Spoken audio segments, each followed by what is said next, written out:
অসংখ্য ধন্যবাদ মাননীয় সদস্য। টাইম চাননি, সময়ের আগেই আপনি শেষ করেছেন। অসংখ্য ধন্যবাদ। আমি বলবো আমাদের দেশনেত্রী ম্যাডাম খালেদা জিয়া আমার এলাকায় জালকা নলসিটি আবাসন দিয়ে গিয়েছিল।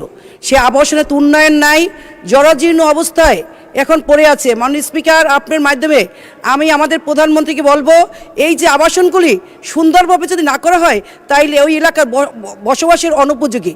মাননীয় স্পিকার, আমার দপদপে নলসিটি মোল্লারহাটের রাস্তা সেই 2001 সালে আমি করে গেছি, তারপর কোনো উন্নয়ন হয় নাই।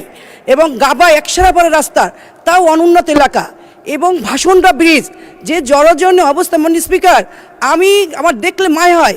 আমরা সংসদে এসেছি, আমরা চাই উন্নয়ন, আমরা চাই উৎপাদন। বিগত সরকারের সময় কি করেছে মাননীয় আপনিও ভালো জানেন, আমিও ভালো জানি। আপনি এখানে মন্ত্রী মহোদয় আছে এবং নদীকর্মে বিলীন হয়ে যাচ্ছে জালকাঠি নলসিটি স্কুল প্রতিষ্ঠানের সেই একই অবস্থা। মাননীয় স্পিকার, কেনই উন্নয়ন হয়নি অবশ্যই জানেন। এইটা হলো মরুম জুলফিকার ভুট্টো এলাকা, এখন ইলেন ভুট্টো এলাকা। এই জন্য প্রতিহিংসার রাজনীতি করে মাননীয় স্পিকার কোনো রাস্তাঘাট কিছু হয়নি, অনুন্নত এলাকা।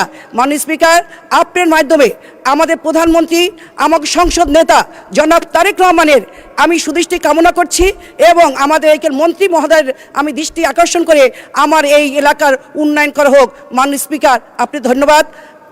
আমাকে আমার জন্য দোয়া করবেন, আমার সোনার মানুষ জালকাঠি নলসিটির মধ্যে আপনি সুদৃষ্টি রাখবেন। সবাই ধন্যবাদ। মাননীয় স্পিকার, আসসালামু আলাইকুম। অসংখ্য ধন্যবাদ মাননীয় সদস্য। টাইম চাননি, সময়ের আগেই আপনি শেষ করেছেন। অসংখ্য ধন্যবাদ।